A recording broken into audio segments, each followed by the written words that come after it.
Hello everyone, PKB REET 100 test series के अंतर्गत आज हम करेंगे सीटेट जुलाई 2019 मैथ्स पेडागोजी के क्वेश्चंस। ये लेवल 1 और लेवल 2 के कंबाइंड रूप से वीडियो बनाया गया है और ये वो क्वेश्चंस कंबाइंड रूप से लिए गए हैं। ये है हमारा मॉक नंबर 28।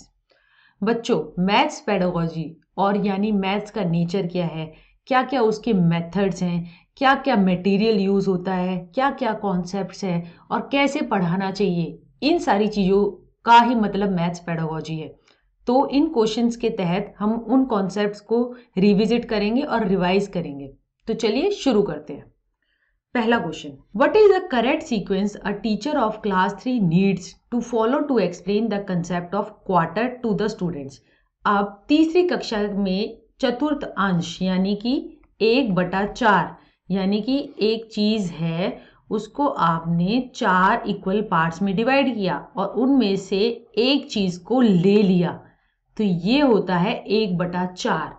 अब टीचर को कैसे करना चाहिए छोटे बच्चों के साथ। ये तो आप बड़े थे तो मैंने आपको सीधा पहले 1/4 लिख दिया और फिर उसकी पिक्टोरियल रिप्रेजेंटेशन दे दी, मगर बच्चों के साथ ऐसा नहीं करना।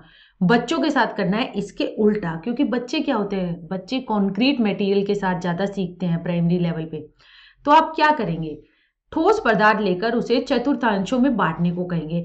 आपने जो है बच्चों को बहुत सारे स्टार दे दिए यानी मटेरियल दे दिया, ठीक है, और उसको बोला ये 4 दे दिए, इसको एक इसमें से अलग निकाल दो। ऐसे ही आपने बहुत सारा मटेरियल लिया और हर एक से कहा कि इसको क्वार्टर्स में डिवाइड करो, ठीक है। उसके बाद आपने पिक्चर्स रिप्रेजेंटिंग क्वार्टर दिखाई, जैसे कि आप ये देखिए पिक्चर्स कैसी हो गई। पिक्चर हो गई ये, जैसे कि 4 में से एक भाग लेना, 4 बिल्ली है उनमें से आपने एक बिल्ली सेलेक्ट कर ली, तो ये क्या हो गया 1/4।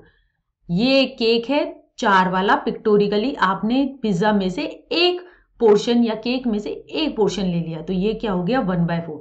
तो ये 1, 2 और 3 ये तीनों चीजें क्या हैं, ये पिक्टोरियली दिखा रही हैं, यानी कि आप पिक्चर से दिखा रहे हो। पहले आपने सम्मान दिया जिससे बच्चे ने 1/4 यानी कि 4 में से एक भाग लेने की समझ बनाई, फिर आपने उसी चीज को पिक्चर से दिखाया और उसके बाद सबसे एंड में आप बच्चों को ये दिखाओगे कि ये होता है भाई 1/4, यानी एक चीज को आपने एक पूरे को 4 में बांटा और 4 में से एक को ले लिया। तो जो एक पोर्शन आपने जो लिया उसको आपने ऊपर लिखा और कितने भागों में बांटा उसको आपने जो है इस साइन के नीचे लिखा, यानी आपने डिनोमिनेटर में लिखा। तो ये अंडरस्टैंडिंग आपको बाद में देनी है, ठीक है। तो इस क्वेश्चन में आप देखिए, तो सबसे पहले टीचर कॉन्क्रीट मटेरियल प्रोवाइड करेगी तो बी आएगा, ठीक है। उसके बाद शो करेगी पिक्चर जो कि क्वार्टर को दिखा रहे हैं, चतुर्थ अंश को दिखा रहे हैं, और उसके बाद सिंबल लिखेगी कि ये होता है भाई 1/4, ठीक है। तो बच्चों के साथ आपको ऐसे करना है, तो इसलिए इसका आंसर आएगा। एक क्लास 3 का बच्चा जो है ना वो मल्टीप्लिकेशन कर रहा है, 16 को 25 से गुना कर रहा है। अब देखिए उसने 16 को कैसे बांट लिया, 8 दूनी 16 और 25 को 5 × 5। फिर उसने क्या किया, 8 को 5 से गुना कर दिया और 2 को 5 से गुना करके ऐसे लिख दिया, 8 पंजे 40 और 2 पंजे 10, और उसने निकाल लिया भाई आंसर 400। अब उसने गुणा किया है, अब उसने मल्टीप्लिकेशन की कौन सी प्रॉपर्टी यूज की है, इसके लिए हमें मल्टीप्लिकेशन की प्रॉपर्टीज के बारे में जानना बहुत जरूरी है। तो चलिए वो जानते हैं। पहला, मल्टीप्लिकेशन यानी कि हमारा गुणा। गुणा की हमारी सबसे पहले प्रॉपर्टी होती है आइडेंटिटी प्रॉपर्टी। आइडेंटिटी यानी पहचान। जैसे कि आप समझिए कि आप शीशे में अपने आप को देख रहे हैं तो वो आपकी आइडेंटिटी है, वो आपको वैसा ही दिखा रही है जैसे आप है। तो यही चीज, यही समझ के साथ हमारा गणित में आता है कि गणित में अगर आप किसी ए चीज को, मान लीजिए कोई वेरिएबल है, उसको 1 से गुना करेंगे तो ए ही आएगा। जैसे कि 6 को 1 से गुना करेंगे तो 6 ही आएगा। गुणा में अगर 1 होता है तो वही चीज आते हैं, तो 1 जो है वो हमारी आइडेंटिटी है मल्टीप्लिकेशन, ठीक है। अब गुणा की एक और प्रॉपर्टी है, वो है हमारी 0 की, यानी कि अगर आप किसी भी नंबर को, जैसे 9 को 0 से गुणा करेंगे तो 0 आएगा, और 10 को 0 से गुणा करेंगे तो 0 आएगा। तो कोई भी वेरिएबल a है उसको 0 से गुणा करेंगे तो 0 आएगा। तो ये कहलाती है हमारी 0 प्रॉपर्टी। इसके बाद जो इस क्वेश्चन का आंसर है जो कि बच्चे ने किया था वो है एसोसिएटिव प्रॉपर्टी। एसोसिएटिव प्रॉपर्टी को याद रखने के लिए बच्चों देखो ये याद रखना, एसोसिएशन संबंध। अब एसोसिएशन, इसके अंदर क्या हो रहा है कि ये जो हमारी ये है ना ब्रैकेट, इन ब्रैकेट को हम पैरेंथेसिस भी कहते हैं। इस ब्रैकेट को हम क्या कहते हैं? पैरेंथेसिस। अब ब्रैकेट की पोजीशन चेंज कर दो तो भी हमारा जो प्रोडक्ट आता है, आंसर आता है, वो सेम होता है। यही प्रॉपर्टी कहलाती है एसोसिएटिव। यानी कि change the place of the parenthesis but the answer stage the same. जैसे कि आपने 2 इंटू ब्रैकेट में है 5 इंटू 3 किया, फिर आपने जो है पहली टर्म और दूसरी टर्म उनको ब्रैकेट में ले लिया और फिर 3 किया। अब इसको हमें बॉड मास के तरीके से आपको पता है कि हमें हमेशा खोलना होता है, तो ब्रैकेट सबसे पहले खोलना होता है। तो 2u का u आ गया, गुणा आ गया, और 5 इंटू 3 15 आ गया, और 30 आ गया। अब यहाँ पे हमने पहले इस वाले प्रोडक्ट को निकालेंगे, 2 पंजे 10 इंटू 3 और 30 के बराबर आ गया।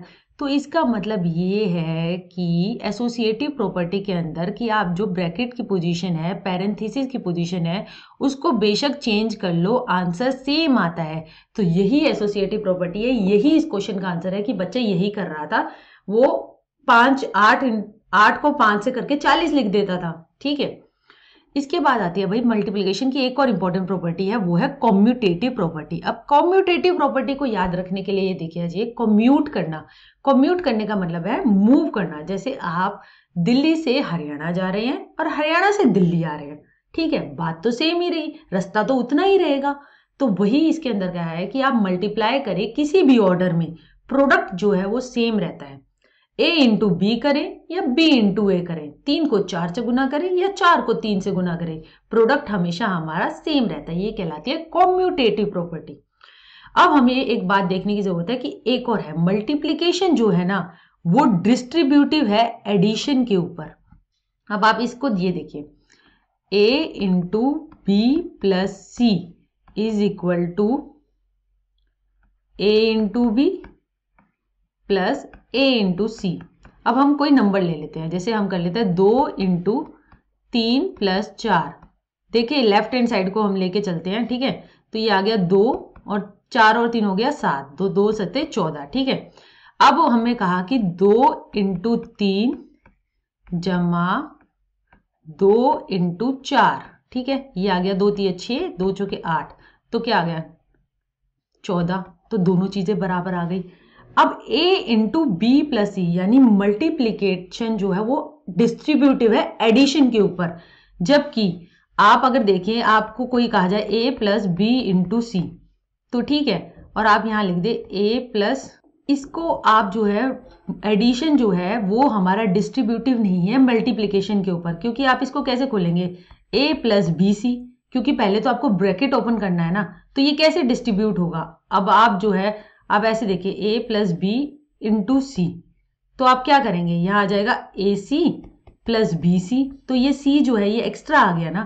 तो यही बात इसके अंदर कही गई है कि हमारा मल्टीप्लिकेशन जो है ना वो डिस्ट्रीब्यूटिव है एडिशन के ऊपर। यानी कि अगर हम ब्रैकेट के अंदर एडिशन है और बाहर जो है गुणा है, तो हमारा लेफ्ट हैंड साइड और राइट हैंड साइड इक्वल आएगी।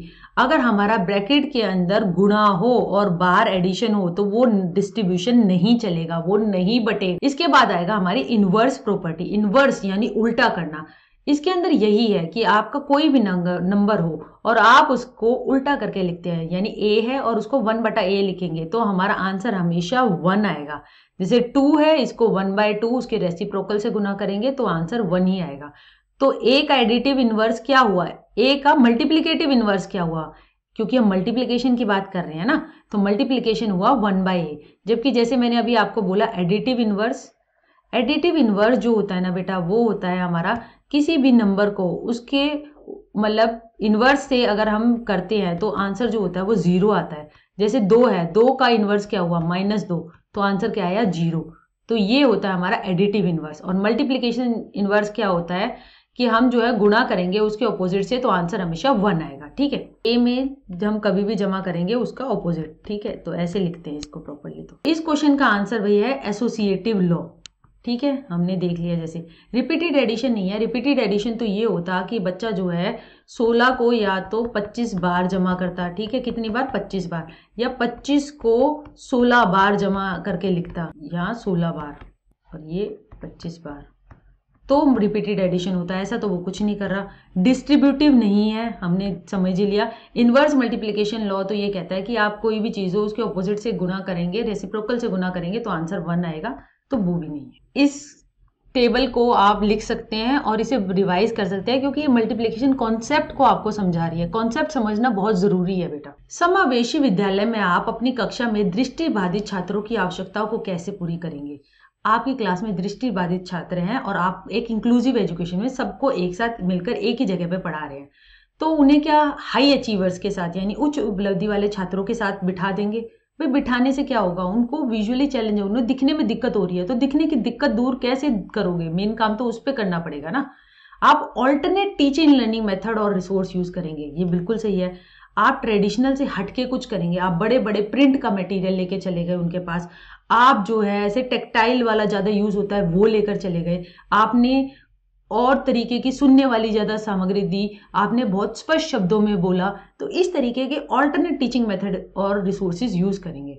स्पेशल एजुकेटर के पास भेज देंगे? नहीं, ऐसा नहीं है। सिर्फ स्पेशल एजुकेटर की थोड़ी चिंता है। स्पेशल एजुकेटर तो अलग से पहले जब इंक्लूजन नहीं था तो वो अलग पढ़ा ही रही थी, उनको साथ में मिलकर एक साथ चलने के लिए ही तो इंक्लूसिव एजुकेशन शुरू हुई।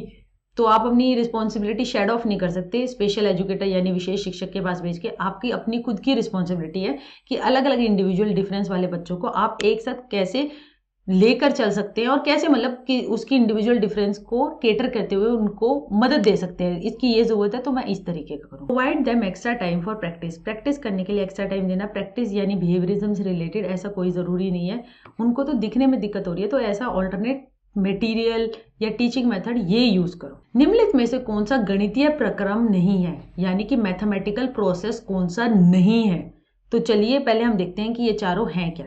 सबसे पहला है हमारा ट्रांसपोजिशन। ट्रांसपोजिशन का मतलब है किसी इक्वेशन में वेरिएबल को एक तरफ कर देना और बाकी चीजों को इक्वल टू के दूसरी तरफ कर देना, ताकि हम इक्वेशन को सॉल्व कर सकें, जैसे कि बेटा हम अलजेब्रा में करते थे। अब जैसे कि देखिए ये इक्वेशन दे रखी है, q बराबर है 3+2 और हमें कहा गया है कि p को सब्जेक्ट बनाओ, यानी p को q के टर्म्स में हम कैसे लिखेंगे। तो यहाँ 3p आ गया, 2 को वहां ले गए तो q-2 हो गया, और फिर ये 3 जो है या गुणा हो रहा था यहाँ भाग में आ गया, और इसको हम कैसे लिख सकते हैं, p हो गया q-2/3, क्योंकि हमने p को सब्जेक्ट बना दिया, यानी वेरिएबल को एक तरफ रख दिया और बाकी जो जितने भी टर्म्स है उसको इक्वल टू के दूसरी तरफ रख दिया। ये कहलाता है ट्रांसपोजिशन। जैसे इस वाली इक्वेशन में अगर हमें x को सब्जेक्ट बनाना हो तो y+5 हो गया, 2 भाग में आ गया, ax² है तो हमने दोनों तरफ स्क्वायर रूट ले दिया, तो x को ले सकते हैं y+5/2 और स्क्वायर रूट। तो ट्रांसपोजिशन को चेंजिंग द सब्जेक्ट भी कहते हैं। अब दूसरा आ गया, तो ये तो भाई बहुत इंपॉर्टेंट मैथमेटिकल प्रोसेस है, जैसे कि आपने देख लिया, क्योंकि अलजेब्रा में भी यूज होता है ये पक्षांतरण। अब आ गया हमारा विजुअलाइजेशन। अब मैथ्स के दिल में क्या है? मैथ्स के दिल में है भाई प्रॉब्लम सॉल्विंग, यानी समस्या का समाधान हो, और समस्या समाधान के दिल में क्या है? वो है विजुअलाइजेशन, यानी किसी भी प्रॉब्लम सिचुएशन को देखना और उसके बारे में समझना, तो वो कहलाता है हमारा विजुअलाइजेशन। जैसे कि आप विजुअलाइज कर सकते हैं नंबर्स को। अब ये है हमारा, आप देखिए ये है हमारा एक छोटा सा है ना, ये है वंस, ठीक है। ये ऐसे 1 2 3 4 5 6 7 8 9 10, ये 10 वंस मिलकर एक टेंस बना देते हैं, एक लंबी छड़ी बना देते हैं। जैसे यहाँ पे देखिए ये क्या है, 5 यूनिट प्लेस, मान लीजिए ये 5 यूनिट प्लेस है, ये 30 टेंस प्लेस हो गए, और ये क्या हो गए, ये 100 टेंस प्लेस हो गए। तो इस तरीके से आप बच्चों को विजुअलाइज करा सकते हो। ये पूरी शीट 10 बाय 10 की, ये हो गई 100, ये छड़ी जिनके अंदर छोटे छोटे 10 हैं और 30 छोटे छोटे हैं, तो उनके मिला के वो 3 छड़ी बना दी, तो ये हो गए 3 टेंस, ठीक है। ये हो गए 3 टेंस, ठीक है, और ये हो गई 5 यूनिट्स, और ये हो गई हमारे हंड्रेड्स। तो ये हमारा नंबर बन गया 135। तो इस तरीके से देख पाना चीजों को और नंबर की समझ बनाना, ये कहलाता है हमारी विजुअलाइजेशन। विजुअलाइजेशन बेटा हम ज्योमेट्रिकल फिगर्स में भी करते हैं, मतलब कई पोर्शंस में अलग अलग मैथ्स के जो कॉन्सेप्ट्स है उसके अंदर करते हैं। तो ये तो मैंने आपको नंबर वाले का एग्जाम्पल समझाया। इसके बाद है हमारा एस्टिमेशन, यानी अंदाजा लगाना, यानी कि आप जो है किसी सामान को देख के आप बोल सकते हो कि हाँ इसमें 10 बॉलें होंगी लगभग, और आप किसी चीज को देख कर बोल सकते हो उसमें अगर ज्यादा बॉलें दिखाई दे रही है, हाँ इसमें लगभग 20 होगी, क्योंकि आपने अंदाजा लगाया है। तो यू आर अप्रोक्सीमेटिंग, यानी कि आप अगर एक झूला है और उसके ऊपर आप रस्सी डाल रहे हो तो आप एस्टिमेट करोगे कि ये रस्सी यहाँ तक पहुंच जाएगी और ये आगे जाएगी, तो ये इन जो है ये जो है टहनियाँ ये बीच में आ जाएंगी। तो इस तरीके से आप एस्टिमेट करते हो, सही आंसर के आसपास कुछ बताते हो, एग्जैक्ट नहीं बता रहे हो। जैसे कि राउंडिंग ऑफ करना, ये हम मैथ्स में काफी यूज करते हैं एस्टिमेट करने के लिए। अब 68 और 51 है, इनको जमा करना है, तो 68 लगभग 70 के पास है, ठीक है, और 51 50 के पास है, तो हमने लिख दिया 70 जमा 50, तो हमारा लगभग आंसर 120 तो आएगा ही। जैसे कई बार हम सब्जी वब्जी लेने जाते हो तो आप ऐसे 68 73 93, आप ये जो पीछे यूनिट्स प्लेस होते हैं ना, जब ये इसमें आते हैं तो आप इनको कन्वर्ट करते हो कि पीछे 0 वाला हो या 5 वाला हो, तो क्योंकि उसमें कैलकुलेशन करना आसान है। तो 68 रुपए लगे होंगे तो आप कहोगे लगभग 70 लगे थे, 51 है तो लगभग 50 लगे थे, तो कुल मिला के 120 लग गए। तो इस तरीके से जो आपकी स्किल डेवलपमेंट होती है वो होती है एस्टिमेशन। तो एस्टिमेशन भी बड़ी इंपॉर्टेंट स्किल है हमारी गणित के अंदर। अब मेमोराइजेशन यानी कंठस्थ करना यानी रटना, सिर्फ एल्गोरिदम सिखा देना, यानी कि जैसे कि बच्चों को सिखा देना कि 22 22 2 और 2 ऐसे ऐड करके लिख दो, ये ऐसे ऐड करके लिख दो, यहाँ जमा का निशान डाल दो, फिर नीचे एक और लाइन डाल दो। तो ये जो है ये तरीका, ये सिर्फ प्रोसीजरल नॉलेज सिखाएगा, यानी कि कैसे करना है, मगर कंसेप्ट की नॉलेज कि 2 यूनिट्स थे और उसमें 2 यूनिट ऐड हो गई, और ये जो आगे ये जो 2 है ये इसकी प्लेस वैल्यू दिखा रहा है कि ये 20 है अल्टीमेटली। तो ये जो है ये है कंसेप्चुअल नॉलेज। तो हमें मेमोराइजेशन से सिर्फ बच्चों के अंदर हम क्या डेवलप कर रहे हैं, प्रोसीजरल नॉलेज, और उनके अंदर कमी किस चीज की आ रही है, कंसेप्चुअल नॉलेज की। तो डीप अंडरस्टैंडिंग कॉन्सेप्ट की नहीं होती, जिसके कारण वो चीजों को समझ नहीं पाते, समझ नहीं पैदा होती, तो भाई फिर रट्टा मार होता है, और रट्टा मार आप भूल जाते हो, और उसी से आपको क्या लगने लग जाता है, मैथ से डर। यही इस क्वेश्चन का आंसर है कि मेमोराइजेशन कोई मैथमेटिकल प्रोसेस नहीं है, बाकी तीनों हैं।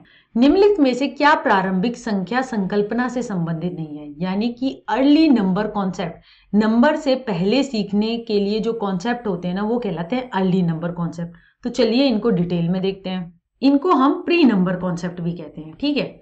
ये किसके लिए है, अब हमें नंबर सिखाना है तो वो किसको सिखाना है। अब ऐसा तो नहीं है हम 12th में पढ़ने वाले बच्चों को नंबर सिखा रहे हैं, नहीं सिखा रहे ना, हम 3 से 6 साल के बच्चों के लिए हम उन्हें नंबर सिखा रहे हैं, यानी नंबर सिखाना है हमें। तो पियाजे के अनुसार प्री ऑपरेशनल स्टेज में ये बच्चे हैं। जब अर्थपूर्ण मीनिंगफुल लर्निंग होगी तो सामान कॉन्क्रीट चीजों के साथ वो बेहतर समझेंगे। इसके अंदर चीजें देना, गणित क्योंकि है बच्चों को सम्मान देके, जैसे कि आपने 1/4 का पहले क्वेश्चन में भी देखा, पहले उसे सम्मान दिया, फिर पिक्टोरियल पे ले गए और फिर सिंबल दिया। तो वही चीज हमें नंबर रेडीनेस में भी करनी है। इसके लिए आप सबसे पहले करेंगे क्लासिफिकेशन, यानी कि वर्गीकरण करना। बच्चा चीजों ऑब्जेक्ट्स को क्लासेस ग्रुप में डालता है और चीजों के किसी एट्रीब्यूट क्वालिटी को लेकर डालता है। जैसे कि टीचर जो होती है इसके अंदर 2 एक्टिविटी करवा सकती है, आइडेंटिफाई करना एट्रीब्यूट्स, एट्रीब्यूट यानी पक्ष, जिसके आधार पर जो है आगे जाके वो क्लासिफाई करे। जैसे कि टीचर क्लासरूम में ऑब्जेक्ट दे सकती है, टॉयज, खिलौने, और बच्चों को कोई भी चीज उठाकर, जैसे कि एक वर्ग उठाकर कहेगी कि भाई ये क्या है, इसके मतलब इसके क्या क्या चीजें हैं, इसके बारे में बताओ। तो बच्चे बताएंगे इसकी 4, ये सब एक जैसा लग रहा है, चारों एक, या रंग के बारे में भी बता देंगे। और फिर ये जो कहलाएगा, ये चीजों के बारे में बताना, ये कहलाएगा उसके एट्रीब्यूट्स यानी उसकी क्वालिटीज बताना। अब जो है दूसरा होता है सॉर्टिंग ऑब्जेक्ट्स, यानी एक एट्रीब्यूट को पकड़कर उसके आधार पर अलग अलग डालना, वो कहलाता है वर्गीकरण। अब बच्चों जो है ये हमारे वर्ग थे, ठीक है, अब ये अलग अलग कलर के हो सकते हैं, तो रंग के आधार पे वो लाल वालों को अलग कर देंगे, पीले वालों को अलग कर देंगे, तो रंग के आधार पर क्लासीफाई कर दिया। अब एक वर्ग हो सकता है, एक सर्कल हो सकता है। अब बच्चे जो हैं वो शेप के आधार पे 2 चीजों को अलग अलग कर सकते हैं। एक जो होती है कुछ छोटी चीजें हो सकती हैं और कुछ बड़ी बड़ी चीजें हो सकती हैं, तो साइज के आधार पे वर्गीकरण कर सकते हैं। तो एक एट्रीब्यूट को पकड़ के, एक क्वालिटी को पकड़ के आप चीजों को अलग अलग करना, वो कहलाता है भाई क्लासिफिकेशन, वर्गीकरण, जो कि बहुत अर्ली नंबर कॉन्सेप्ट में जरूरी है। बच्चा ये सारी चीजें कर पाएगा ना तो वो नंबर की समझ पैदा कर पाएगा। तो ये सब कहलाते हैं प्री नंबर कॉन्सेप्ट। तो क्लासिफिकेशन तो एक प्री नंबर कॉन्सेप्ट है। अब इसके बाद आ गया दूसरा, यानी कि क्लास इंक्लूजन। विभिन्न समूह ग्रुप्स के विभिन्न स्तरों के संबंध, रिलेशनशिप देख पाने की क्षमता। जैसे कि एक ग्रुप एक समय पर दूसरे ग्रुप का भी हिस्सा हो सकता है। टीचर क्या करती है, 20 लाल और 10 पीली बीड्स बच्चों को दिखाती है, फिर पूछती है उसे कि बताओ प्लास्टिक की बीड बताओ कि कौन सी ज्यादा है। तो बच्चा पहली बार तो बोल देगा कि लाल वाली जाता है, लाल और पीली में, तो क्योंकि लाल 20 है और पीली जो है वो 10 है। अब बच्चा जो है, बच्चे से टीचर पूछती है कि लाल बीट ज्यादा है या प्लास्टिक की बीट ज्यादा है। अब प्लास्टिक की बीट एक बड़ा कॉन्सेप्ट है, यानी प्लास्टिक की गोली जिसके अंदर लाल और पीली दोनों आ जाती है। तो प्लास्टिक की बीट तो 30 है और जो हमारी लाल बीट है वो 20 है। मगर बच्चे को ये समझ नहीं आती इस टाइम तक, तो वो जो है वो 2 क्लासेस के बीच में संबंध उसके लिए बनाना मुश्किल हो जाता है और वो कहता है कि लाल बीट ज्यादा है। तो ये क्लास इंक्लूजन, यानी एक चीज दूसरी चीज के अंदर है, तो ये कहलाता है भैया क्लास इंक्लूजन। अब नंबर इंक्लूजन के बारे में हम पढ़ते हैं, जैसे कि ये कॉन्सेप्ट एडिशन जमा के प्रिंसिपल से डायरेक्टली रिलेटेड है। Addition is putting two sets together and naming it as a single number. This concept is difficult for child. 2 set, यानी एक 2 का सेट था और एक जो है 3 का सेट था, उन दोनों को मिला के एक नया सेट बन गया 5 का और उस चीज को कहा गया 5। तो ये कहलाता है हमारा नंबर इंक्लूजन। अब टीचर क्या करती है, बच्चों को 5 ऑब्जेक्ट्स दे देती है, 5 वस्तुएं देती है और उसे कहती है काउंट करके कि बताओ कितनी है। बच्चा क्या करता है, उंगली लगा लगा के बता देता है 1 2 3 4 5। फिर टीचर क्या करती है, उसे 3 ऑब्जेक्ट और दे देती है, फिर पूछती है कि बताओ कुल कितनी वस्तु है। अब बच्चा क्या करता है, 5 में 5 ये हैं, 3 और हो गई तो 8 हो गई, ऐसे नहीं करता। वो करता है फिर दोबारा शुरू से गिनता है 1 2 3 4 5 6 7 8, फिर वो 8 तक पूछता है। तो ये जो है, ये धीरे धीरे बच्चा जो है होल से पार्ट और बैक से होल की एक्टिविटी करवाते हो ना आप, तो फिर बच्चा नंबर इंक्लूजन को समझने लग जाता है। बच्चा समझ जाता है कि 2 पहले ही हो गए, अब मुझे 3 इसके आगे बढ़ना है, तो वो कहलाता है भाई नंबर इंक्लूजन। इसके बाद तीसरा होता है हमारा सिरेशन, यानी चीजों को ऑर्डर में लगाना, घटते क्रम में लगाना, बढ़ते क्रम में लगाना, तो ये कहलाता है हमारा सिरेशन। बच्चा कंपैरिजन करता है और डिसीजन बनाता है डिफरेंसेस के आधार पर। टीचर विभिन्न साइजेस के ऑब्जेक्ट्स बच्चों को दे देती है, छड़ियां दे दी, जैसे एक ऐसी एक ऐसी एक ऐसी ऐसी, और फिर उनसे कहता है कि छोटे से बड़े में लगा दो, बड़े से छोटे में लगा दो। तो ये लगाना जो कहलाता है, ये कहलाता है सिरेशन। तो अभी तक हमने देखा क्लासिफिकेशन, वर्गीकरण करना, क्लास इंक्लूजन, तीसरा सिरेशन, ये तीनों चीजें अर्ली नंबर कॉन्सेप्ट में है। और चौथी जो अर्ली नंबर कॉन्सेप्ट के अंदर आती है वो होती है कंजर्वेशन। कंजर्वेशन क्या है, ये काउंटिंग एंड क्वांटिटी प्रिंसिपल है कि एक सेट ऑफ ऑब्जेक्ट्स को पास पास या फैला कर रखो। अब टीचर क्या करती है, 5 लाल और 5 नीले बॉक्स को बिल्कुल सेम तरीके से रखती है, ठीक है, और फिर बच्चों से पूछती है नीले ज्यादा है या लाल ज्यादा है।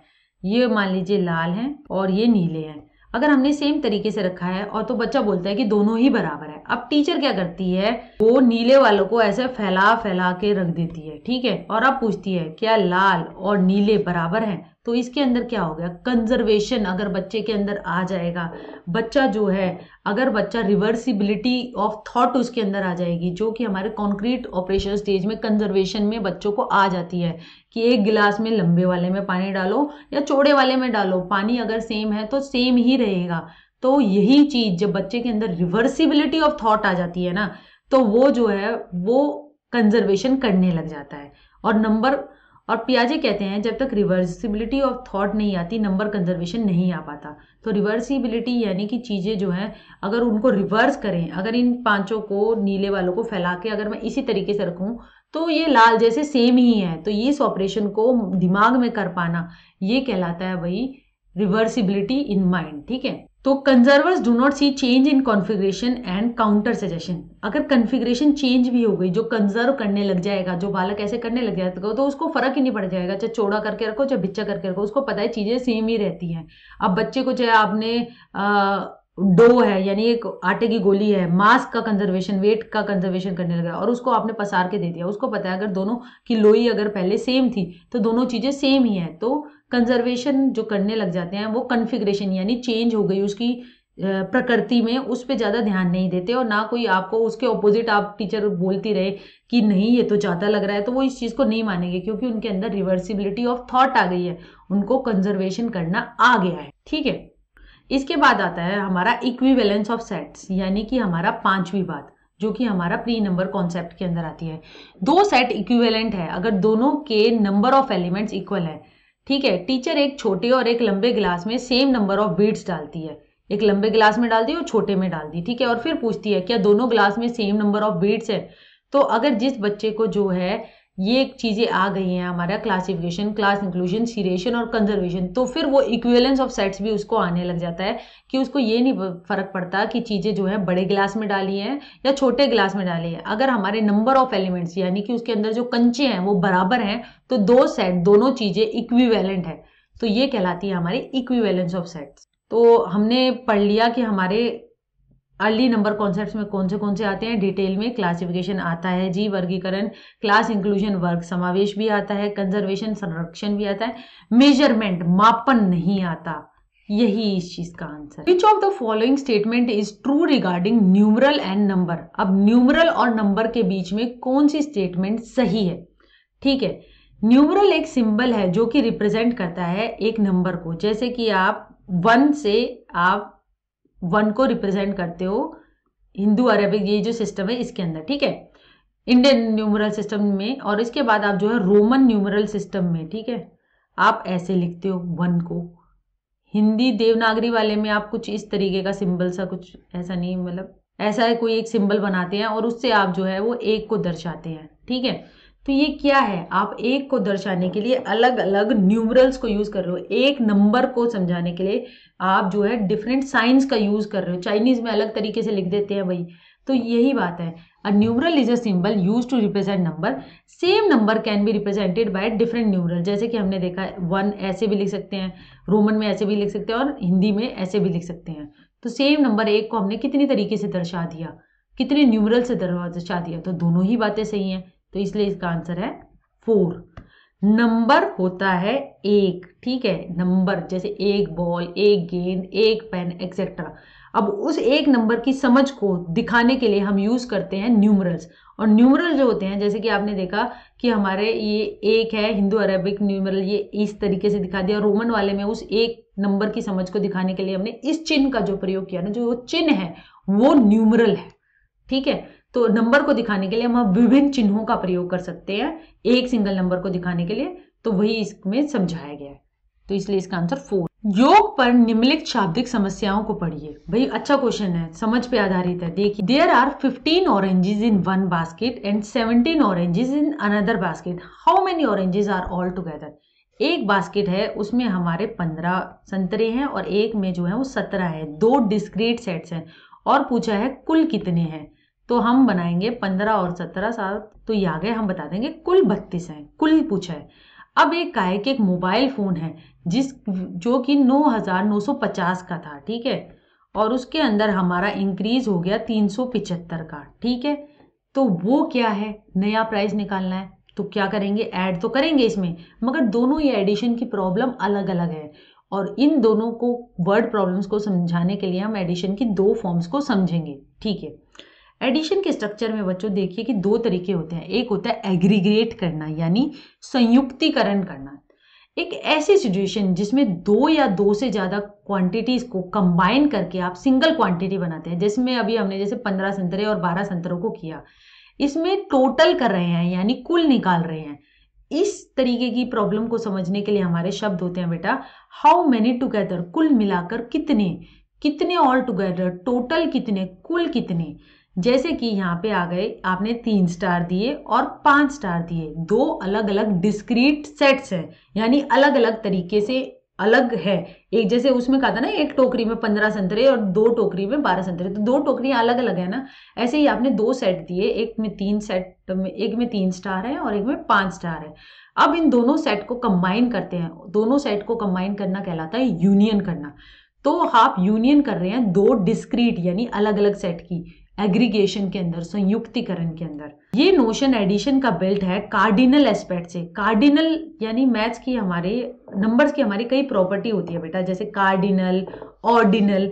अब कार्डिनल का मतलब ये है कि idea of number as a set of things यानी कि चीजों का समूह, इस तरीके से नंबर को देखना वो कहलाता है उसकी कार्डिनल एस्पेक्ट, ठीक है। ऑर्डर होता है कि वो कौन से नंबर पे आ रहा है, ऑर्डर में कौन से नंबर पे आ रहा है वो होता है ऑर्डर। अब हमें कार्डिनल एस्पेक्ट जो होता है वो दिखाता है कि idea of number as a set of things यानी चीजों का समूह, ठीक है। इसके कॉन्टेक्स्ट हमारा कहाँ कहाँ हमारे ये यूज होते हैं, एडिशन एग्रीगेशन के फॉर्म में, संयुक्तिकरण के फॉर्म में। वो यूज होता है हमारा मनी में कि कुल कितना बताना है, 10 रुपए थे, 10 और दे दिए तो कुल 20 हो गए। मेजरमेंट में कि 2 सेपरेट ग्लास दे रखे हैं, एक में इतना पानी है इतने लीटर, एक में इतना पानी है, तो कुल कितना पानी हो गया। 2 अलग अलग चीजें हैं और उनको समूह करके ऐड करके हमें बताना है। तो इस तरीके के एडिशन स्ट्रक्चर को कहते हैं हम एग्रीगेशन। इसके बाद दूसरी होती है हमारी ऑगमेंटेशन। एक ऐसी सिचुएशन जहां पर क्वांटिटी इंक्रीज की जाती है किसी अमाउंट से। जमा करना तो पड़ रहा है मगर हमारा क्या हो रहा है, हम कह रहे हैं इंक्रीज हो गई, वृद्धि हो गई, ऑगमेंटेड वैल्यू निकालनी है। इसके लिए हमारा जो स्ट्रक्चर होता है ना बेटा, एक नंबर लाइन की तरह सोचिए। जैसे कि हम कहते हैं कि एक पेन का जो मूल्य है वो 7 था, ठीक है, और उसमें हमारा 5 और ऐड हो गया, 5 रुपए की उसमें वृद्धि हो गई। तो हमें एक नंबर लाइन के तहत पे देखें तो 1 रुपए की वृद्धि, 2 रुपए की वृद्धि, 3 रुपए की वृद्धि, 4 रुपए की वृद्धि और 5 रुपए की वृद्धि। तो हम आ गए 12 पे। तो हमने इसको एक नंबर लाइन के तौर पे देखा, तो ये कहलाता है एडिशन को ऑगमेंटेशन के तहत देखना। क्योंकि हम एक ही चीज में वृद्धि कर रहे हैं, उसमें हम 2 अलग अलग चीजों को मिला रहे थे एग्रीगेशन में। हम ऑगमेंटेशन में हम एक चीज को नंबर लाइन की तरह सोचिए, उसमें ही वृद्धि कर रही है, वो कहलाता है ऑगमेंट। भाई ये जो होता है जमा का यह रूप जुड़ा है, जैसे हम नंबर लाइन में मूव करते हैं तो ऑर्डिनल एस्पेक्ट ऑफ नंबर से जुड़ा है। कंटेक्स्ट यानी किन संदर्भों में इसे यूज किया जाता है। एडिशन एज ऑगमेंटेशन के लिए इंक्रीजिंग कॉस्ट और वेजेस, यानी कि आपकी कितनी मूल्य वृद्धि हो गई। ये चीज 2 रुपए की थी अब 50 की हो गई, 50 तो ज्यादा ही बोल दिया, 2 की थी 1 रुपया बढ़ गया, ठीक है।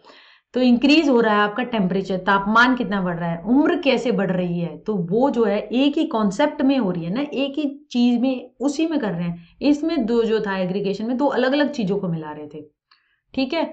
अब क्वेश्चन में आप देखिए, इस वाले में जो ये पहला था सेबों को ऐड करना, संतरों को ऐड करना, तो इसके अंदर आप क्या कर रहे हैं, आप एग्रीगेट कर, ठीक है। और इसके अंदर दूसरी वाली के अंदर प्राइस इंक्रीज हो गया और एक प्राइस को ही बता रहे हैं, तो ये कहलाएगा भाई ऑगमेंटेशन।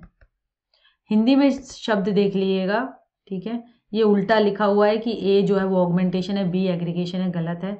ए रिप्रेजेंट कर रहा है एग्रीगेशन स्ट्रक्चर ऑफ एडिशन, बिल्कुल सही, whereas B represent augmentation structure of addition. ये इसका आंसर सही है, 3 और 4 गलत है।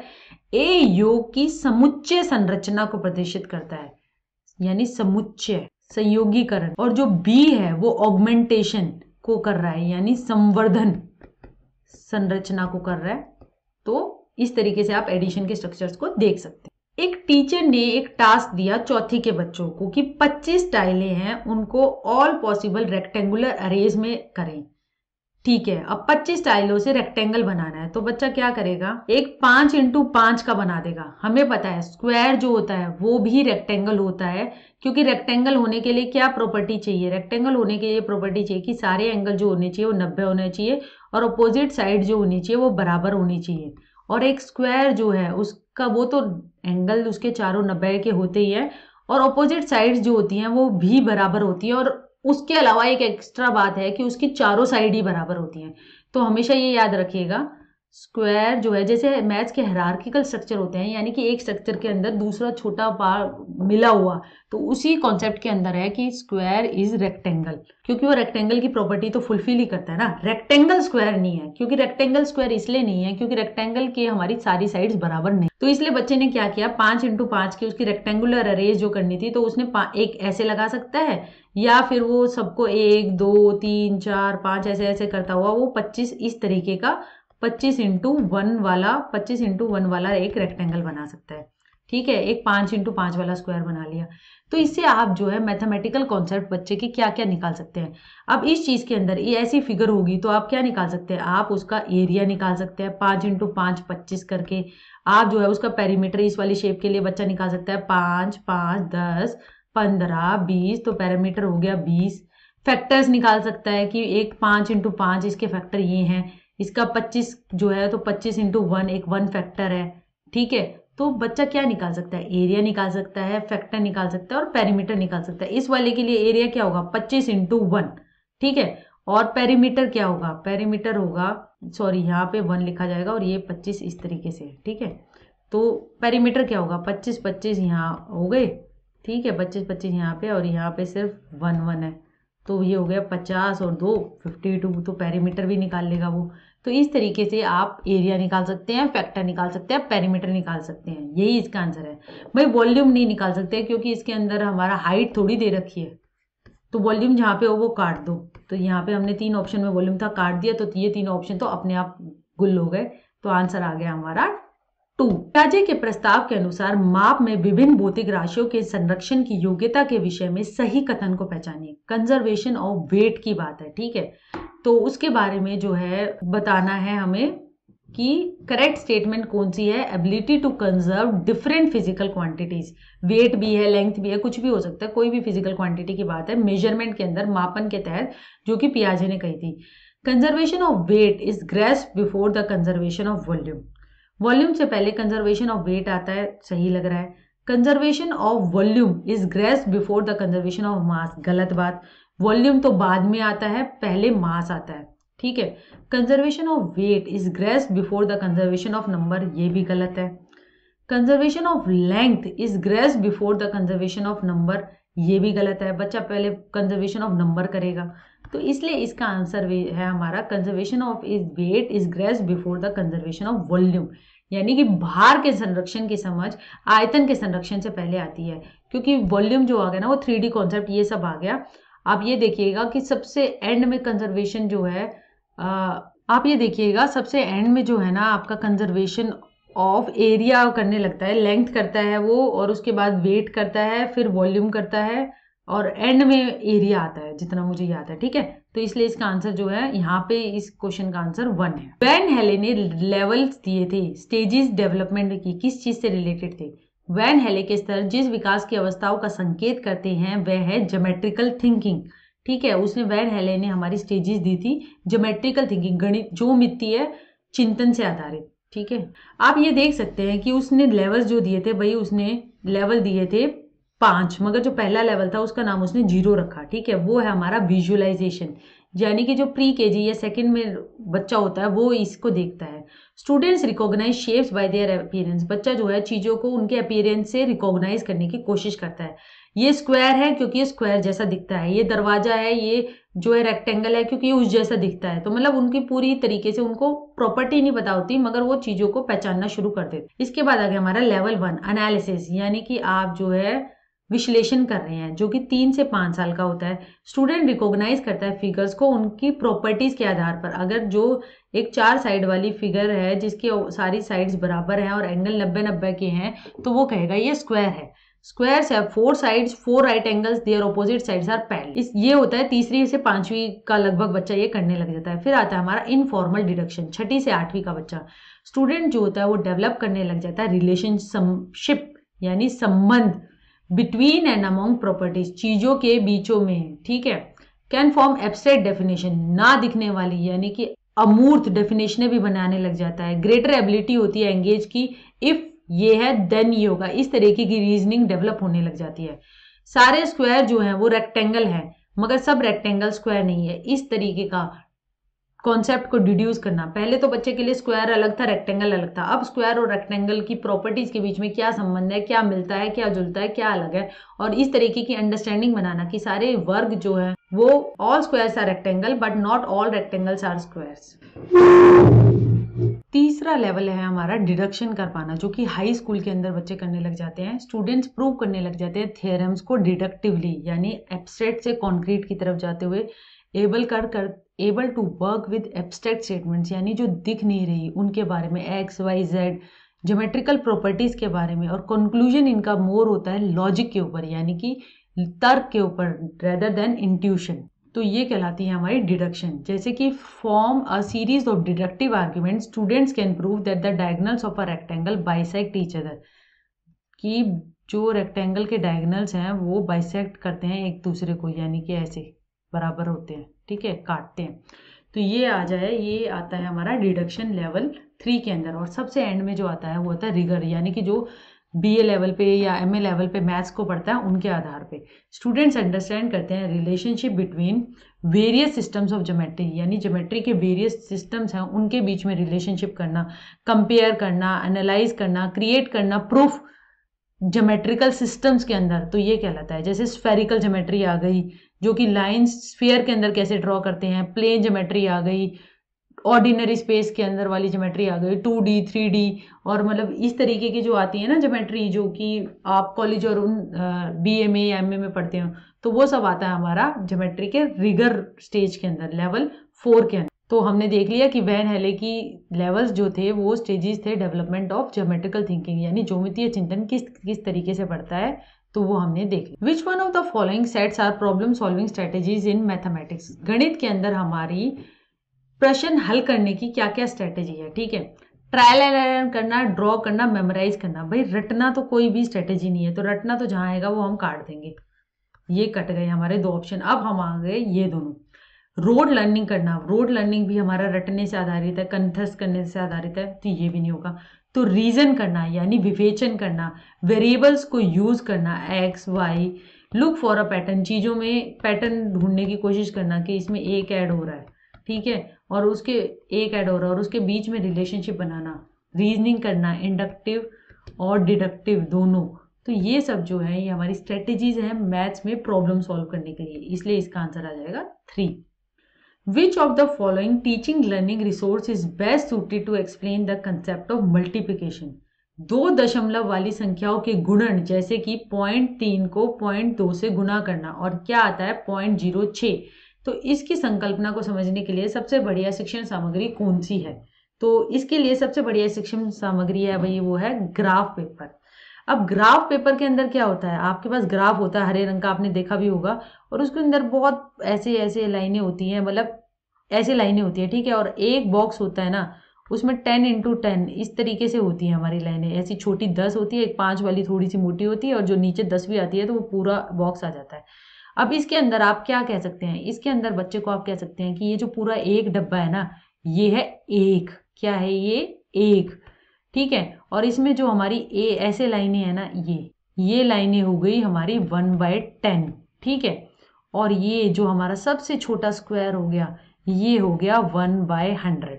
अब बच्चे को बताना है कि हमें 0.3 लाइनें लेनी है, तो बच्चे को क्या करेगा, 3 लाइनें ऐसी 3/10, तो यानी 3 टेंस वाली ये वाली लाइनें ले लेगा, ठीक है, और 1 2 और 2 टेंस वाली हमें लेनी है, तो ये दोनों आ गई। यानी कि आप यहां से देखिए अल्टीमेटली कितना रीजन जो था वो डबल शेड हुआ, 1 2 3, ये तो हो गए 3 टेंस, ठीक है, और यहाँ पे 1 और 2 ये हो गए, ये हो गया उसने 0.3 को, और यहाँ पे आ गया ये 0.2 को गुना किया, तो यहाँ पे कितना 1 शेडेड पोर्शन है, 1 2 3 4 5 6, ये 6 है, और ये 6 कौन से आ गए, बहुत छोटे छोटे बॉक्स, और हमने कहा था कि एक छोटा बॉक्स जो है 1/100, तो ये आ गए हमारे 6/100, इसलिए आंसर आ गया 0.06। तो ये हम ग्राफ पेपर से जो है हम बहुत अच्छी तरह बच्चे को एक्सप्लेन कर सकते हैं। जैसे आपने देखा नंबर चार्ट तो सिंपल नंबर होता है कि 1 2 3 4, इसके बाद कौन सा नंबर आता है, तो वो भी इसका आंसर नहीं है। और डाइन्स ब्लॉक और टेलर्स एबेकस मैं आपको अभी समझा। डाइन्स के ब्लॉक्स होते हैं वो कॉन्क्रीट रिप्रेजेंटेशन है नंबर की, यानी कि आप उन्हें देख सकते हो, छू सकते हो, जो कि एग्जैक्ट प्रोपोर्शन में होते हैं एक दूसरे के लिए, जिसमें all power of tens use होती हैं। जैसे कि आपका ये हो गया, ये 1 हो गया, ये ऐसे 10 मिलेंगे तो आपका एक टेंस बन जाएगा, ऐसे 10 छड़े लंबी लंबी मिलेंगी तो आपका एक 100 मिल जाएगा, और ऐसे 100 मिलेंगे तो एक आपका क्यूब मिल जाएगा, यानी कि वो 1000 का होगा, ठीक है। तो ये जो है ये प्लेस वैल्यू को सिखाने के लिए यूज किया जाता है। तो ये तो इसका आंसर नहीं था। ग्राफ पेपर में तो हमने देखा ना हम कैसे उस छोटे वाले को भी कर सकते थे, तो क्योंकि हम डेसिमल मल्टीप्लिकेशन कर रहे थे, तो उसका आंसर क्वेश्चन का ग्राफ पेपर था। अब हम देखते हैं टेलर का मैथमेटिकल फ्रेम क्या है। टेलर ने जो था ना, उसने एक टेक्टाइल मटेरियल डेवलप किया है, यानी कि छू कर सीखने वाली मटेरियल, जो कि विजुअली एम्पेयर्ड स्टूडेंट्स के लिए था, जो कि दृष्टिबाधित थे, ताकि वो जो है वो गणित को सिखा सके। ये एक प्लास्टिक का ड्यूरेबल और पोर्टेबल फ्रेम है, जिसके अंदर हमारी 18 लाइनें होती हैं, और हर लाइन के अंदर आपके 22 सेल्स होते हैं, यानी 22 बिंदु होते हैं, ठीक है। Includes 100 piece type sets to learn different materials, और इसके अंदर 100 पीस होते हैं, यानी कि ये जो येलो कलर के दिखा रहे हैं ना, ऐसे पीसीज होते हैं, और उनकी ओरिएंटेशन, किसी का ओरिएंटेशन ऐसा है और 2 बिंदु यहाँ है, तो ये एक नंबर को शो करेगा। अगर एक किसी का ओरिएंटेशन ऐसा है और 2 बिंदु यहाँ पे है, तो वो छू कर पता लगेगा कि ये ऐसा नंबर है। और इस तरीके से जो है आप बच्चों को गणित सिखा सकते हो, अर्थमेटिक सिखा सकते हो इसके अंदर, उसके लिए ये यूज होता है। तो ये ज़्यादा दृष्टिबाधित के लिए यूज होता है, क्योंकि ये छू कर सीखने वाली, गणित को सीखने वाली उस तरीके का ये कॉन्सेप्ट है। ठीक है, तो इस क्वेश्चन का आंसर हमने देख लिया ग्राफ पे। राष्ट्रीय पाठ्य चर्चा की रूपरेखा एनसीएफ 2005 की अनुशंसा के अनुसार प्राथमिक विद्यालयों का गणित पाठ्यक्रम रिलेट करना चाहिए बच्चों के एवरीडे एक्सपीरियंस से, बिल्कुल सही है। फोकस होना चाहिए सिर्फ प्रोसीजर नॉलेज, यानी कि आप कैसे कर रहे हो, एल्गोरिदम वाली नहीं, आपको कंसेप्चुअल नॉलेज पे फोकस करना है। ठीक है, ये तो नहीं हो सकता। प्रोवाइड करे रिगर इन मैथमेटिकल कॉन्सेप्ट, यानी गणित चीजों में कठोरता आ जाए, जैसे कि आपने वैन हेल्स में देखा था कि रिगर वाला स्टेज सबसे हाई लेवल पे था बीए और एमए में। आप छोटे से बच्चों से कैसे उम्मीद कर सकते हो कि आपको उतने हाई लेवल का और इतना बढ़िया तरीके से आ जाए, नहीं, ये ऑप्शन नहीं है। प्रिपेयर करना चिल्ड्रन को एडवांस मैथ्स के लिए, ये भी नहीं है। प्रगामी शिक्षण के लिए तो वो हो ही जाएगा, आप उसके एवरीडे एक्सपीरियंस से रिलेट करेंगे तो बच्चा जो है वो मैथ्स को और जिएगा, देखेगा कि वो हर जगह यूज होता है और उससे रिलेट कर पाएगा। उसको ऐसा नहीं लगेगा कि स्कूल में जो पढ़ा रहे हैं और घर में जो मैं कर रहा हूँ वो दो चीजें अलग अलग है, उनके बीच में संबंध स्थापित। विच of the following is not a characteristic of effective maths pedagogy, गणितीय अध्यापन को प्रभावी बनाने के लिए निम्नलिखित में से कौन सी विशेषता नहीं है। अब हमें नहीं वाली बताना। Use various teaching learning strategies for a single concept, एक ही संकल्पना के लिए विभिन्न शिक्षण अधिगमों का प्रयोग करें, बिल्कुल सही। जैसे 1/4 के लिए आपने पिक्चर्स भी यूज कर ली, आपने कॉन्क्रीट मटेरियल भी यूज कर लिया, आपने नंबर लाइन में भी दिखा दिया, तो ये तो बढ़िया तरीके की बात है। तो इसलिए ये इसका आंसर नहीं हो सकता, क्योंकि हमें नॉट वाली बतानी है। फॉलो करना strict time rooms when introducing a concept, अब जो है एक नई संकल्पना का परिचय देने के लिए समय के नियम का कठोरता से पालन करना, किसी भी चीज को स्ट्रिक्टली यूज करना, इसके लिए तो हमारी पेडागोजी जो है आज की वो मना करती है। फ्लेक्सिबल होना चाहिए, बच्चों को अगर आ रहा है, जल्दी आ गया है तो आप थोड़ा जल्दी करा सकते हैं, अगर नहीं आ रहा है तो उसमें टाइम कर सकते हैं, तो फ्लेक्सिबल होना बहुत जरूरी है। तो इसलिए ये बात गलत है, तो यही इसका आंसर है। फॉलो करना, फोकस करना patterns of students of errors, छात्रों की त्रुटियों के प्रतिरूपों पर केंद्रित होना। बच्चों की त्रुटि होंगी ना, वो बताएंगी कहाँ पे गलती हो रही है, क्या उन्हें समझ में नहीं आ रहा और किस तरीके से मैं सुधार सकती हूँ, तो ये तो बढ़िया बात है, तो करनी चाहिए, इसलिए ये आंसर नहीं हो सकता।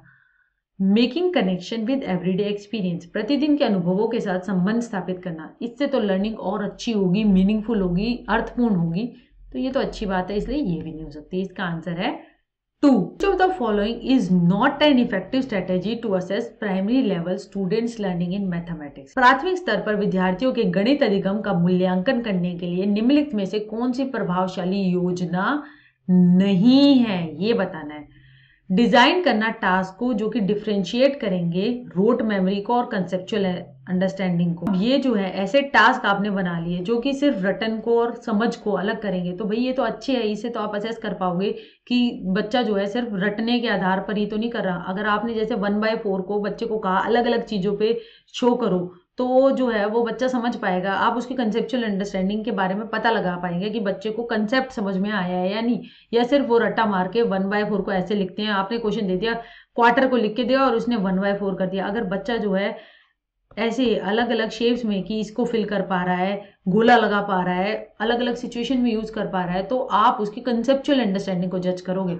और रोट के लिए तो आप सिंपल टिपिकल क्वेश्चन जो होते हैं उसको यूज करते हैं। तो ऐसे टास्क जो कि रोट मेमोराइजेशन को यानी यंत्रवत रटने को और संकल्पना समझने को अलग करेंगे, तो उससे जो है आप अच्छी असेसमेंट कर पाओगे।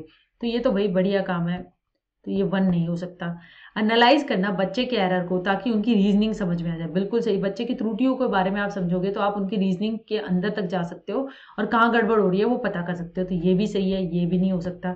डिजाइन करना task which elicit more than 1 level of response, एक जैसा रिस्पॉन्स ना लेके बहुत सारे रिस्पॉन्स आए, ओपन एंडेड टास्क से हो तो क्रिएटिविटी भी बढ़ती है, गणित पे उनका मन भी लगने लगता है, रुचिकर भी बनता है, तो ये तो ठीक है, इसलिए 3 नहीं है। Using primary group administered task, मुख्यतः समूह संचालित कार्यों का प्रयोग करना। आप समूह संचालित में ना एक जैसा टास्क करेंगे, ग्रुप वाली बात, भाई ग्रुप वाली बात अब इतनी नहीं होती, आज का जमाना है वो इंडिविजुअल डिफरेंसेस का है, यानी कि व्यक्तिगत भिन्नताएं हैं और स्ट्रेंथ पे काम करना चाहिए, वीकनेस को रिमूव करने की कोशिश करनी चाहिए।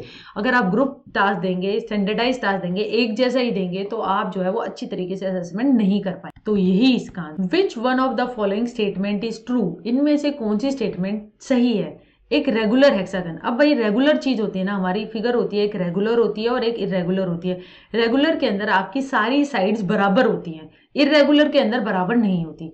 अब मैं बनाऊंगी तो इरेगुलर भी दिखने में बन सकता है, क्योंकि प्रॉपर मैं पैमाना लेके नहीं बैठी हूँ, स्केल लेके नहीं बैठी हूँ, मगर हम ऐसे करते हैं। देखिए एक 6 साइड वाली फिगर जो होगी एक रेगुलर हेक्सागन ऑलमोस्ट ऐसा होगा, ठीक है, इसकी सारी साइड्स बराबर होगी। उसको दिखाने के लिए देखो मैंने कर दिया।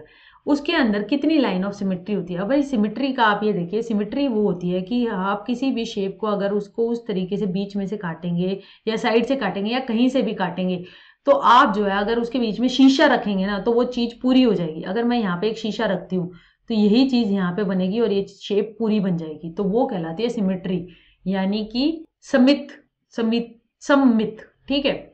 अब जैसे अगर मैं यहाँ से डालूंगी तो एक लाइन ऑफ सिमेट्री, तो भी अगर मैं यहाँ पे शीशा रखूंगी तो ये सेम ही चीज यहाँ पे दिखाई देगी। तो ये ऐसे है। अब लाइन ऑफ सिमेट्री को देखने के लिए भाई ये देखिएगा, कोई फिगर है उसके जितने वर्टिसेस होते हैं ना उतनी ही लाइन्स ऑफ सिमेट्री होती है। इसके कितने वर्टिसेस हैं, यानी कि कितने इसके यहाँ पे पॉइंट है, बिंदु है, कोण जहाँ पे दो भुजाएं मिल रही है, 1 2 3, तो लाइन ऑफ सिमेट्री भी क्या हुई 1 2 3। तो ट्राइंगल की लाइन ऑफ सिमेट्री हुई एक रेगुलर ट्राइंगल की, यानी इक्विलेटरल ट्राइंगल की, जिसके अंदर सारी भुजाएं बराबर हैं 3। तो एक रेगुलर हेक्सागन में कितनी वो होती है हमारे पता है साइड 6, और वर्टिसेस कितने होते हैं 6, तो हमारी लाइन ऑफ सिमेट्री भी कितनी होंगी 6। तो इसलिए ये बात जो है ये तो सही नहीं है, हमें बतानी है सही कौन सी है। एक रेगुलर पॉलीगन है 10 साइड का, 10 साइड के अंदर 10 लाइन ऑफ सिमेट्री होगी, यही हमने कहा, जितने वर्टिसेस होते हैं जितनी साइड्स होती हैं उतनी ही लाइन ऑफ सिमेट्री होती है, तो ये बात सही है। एक सर्कल की कोई लाइन ऑफ सिमेट्री नहीं होती, गलत है। सर्कल की तो इनफाइनाइट लाइन ऑफ सिमेट्री है, आप यहाँ से काटोगे तो इक्वल भागों में बांट सकते हो, यहाँ से काटोगे 2 भाग में बांट सकते हो, ऐसे कितनी बना सकते हो, तो इसलिए गलत है। An angle has 2 lines of symmetry, एक एंगल की 2 लाइन ऑफ सिमेट्री होती है, ऐसे गलत है। एंगल की तो लाइन ऑफ सिमेट्री इस तरीके से आप कैसे बनाएंगे, एक होती है, देखिए यहाँ पे रखेंगे तो आप पूरा बना पाएंगे, तो ये भी नहीं है। तो इस क्वेश्चन का आंसर है 2। आप याद रखिएगा, एक फिगर में जितनी रेगुलर फिगर दे रखी है तो उसकी जितनी साइड्स होती हैं उतनी ही उसमें लाइन ऑफ सिमेट्री होती है। अगर हमारा आप देखिए, आप हमारा एक स्क्वायर है जिसकी चारों साइड बराबर है, ठीक है, तो आप उसकी लाइन ऑफ सिमेट्री हो गई 1 2, और फिर यहाँ से मिड पॉइंट को मिला देना 3 4, ठीक है, इस तरीके से। Which of the following statement is correct regarding children coming to school from rural areas in the context of mathematics. गणित के संदर्भ में ग्रामीण क्षेत्रों से विद्यालयों में आने वाले बच्चों के लिए निम्न में से कौन सा कथन सही है। They need not learn formal mathematics as it is of no use to them. बिल्कुल गलत, भाई वो क्यों ना लर्न करे फॉर्मल मैथमेटिक्स, विधिवत गणित। गणित लर्न करना तो सबका हक है, राइट टू एजुकेशन के तहत सबको हमारा गणित कंपलसरी विषय भी है एलिमेंट्री लेवल पे, तो गणित तो आपको सिखाना ही है। They may have rich oral mathematical traditions and knowledge, बिल्कुल सही, ये इसका आंसर है। उनके पास मौखिक गणितीय परंपरा और ज्ञान की प्रचुरता होती है, क्योंकि वो ऐसे बैकग्राउंड से आ रहे हैं रूरल एरियाज में जहाँ की मैथ्स में ओरल अर्थमेटिक उनका काफ़ी जो बढ़िया मजबूत होता है। शहर के बच्चों से आपने देखा भी होगा, क्योंकि वो जो है वो मनी ट्रांजेक्शन वगैरह मौखिक रूप से काफ़ी करने लग जाते हैं छोटी उम्र से ही। They do not know anything about mathematics, ये गलत है, गणित के बारे में उन्हें पता ही होता है। They have poor communication skills in mathematics, गलत, उनकी तो अच्छी कम्युनिकेशन स्किल्स होती है मैथमेटिक्स की, वो बढ़िया तरीके से सब्जी लाना या कुछ इस तरीके का काम कर लेंगे और पैसे का हिसाब किताब भी कर लेंगे, क्योंकि वो छोटे रूप से ही इसको देख रहे हैं। उनका अर्थमेटिक बड़ा स्ट्रॉन्ग है, वो ओरल मैथमेटिक्स बोलने वाले मैथमेटिक्स में बड़े तेज हैं।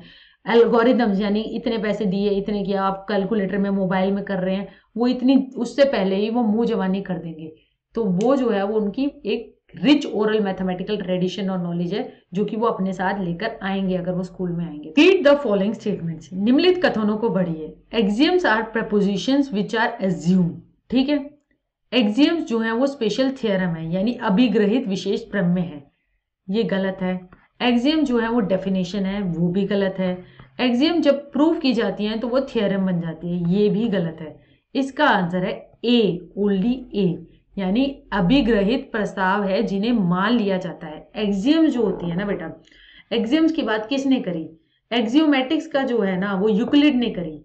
यूक्लिड ने रिगर यानी कि बहुत हाई लेवल का चिंतन जो आप करने लग जाता है ज्योमेट्रिकल थ्योरम्स में, उसने कहा कि वो हमारा आधारित है एक्सियम्स में और पोस्टुलेट्स में।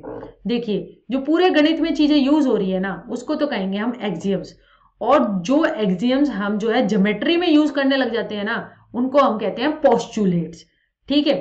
अब उसने कहा कि एक सिस्टम है एक्सियोमेट्रिक सिस्टम, गणित का एक एक्सियोमेट्रिक सिस्टम है, उसके अंदर क्या होता है, कुछ होती है भाई अनडिफाइंड टर्म्स, यानी कि these are derived in some way from experience and depend on intuition और इमेजिनेशन।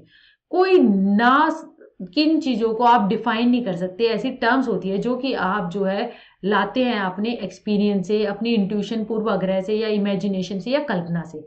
अब इसके बाद आ गए हमारे एक्सियम्स और पोस्टुलेट्स। एक्सियम जो होते हैं ना वो यूनिवर्सल ट्रुथ होते हैं, यानी उनको मान लिया जाता है कि ये सार्वभौमिक सत्य हैं, ठीक है।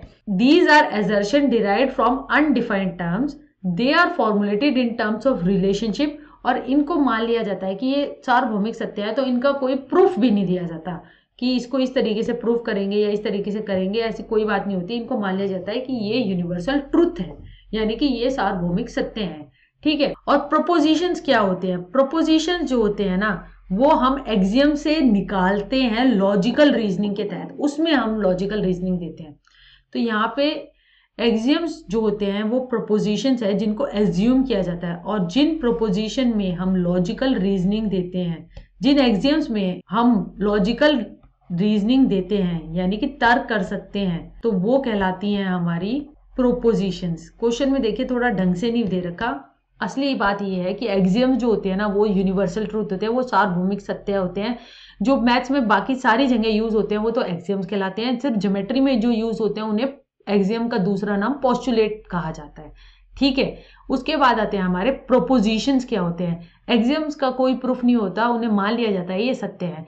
अब लॉजिकल रीजनिंग के तहत जिन एक्सियम्स को आप डिराइव करते हैं उनको कहा जाता है प्रोपोजिशन, जिनके अंदर आप तर्क देते हैं। अब हम देखते हैं कि हमारी एक्सियम्स हैं कौन सी। यूक्लिड ने जो थी ना उनको कहा जाता है, हमारा ग्रीक मैथमेटिशियन थे, फादर ऑफ ज्योमेट्री भी कहा जाता है, यानी ज्योमेट्री के जनक, और उनकी बुक का नाम था एलिमेंट्स। उन्होंने कहा था कि things which are equal to the same thing are equal to one other.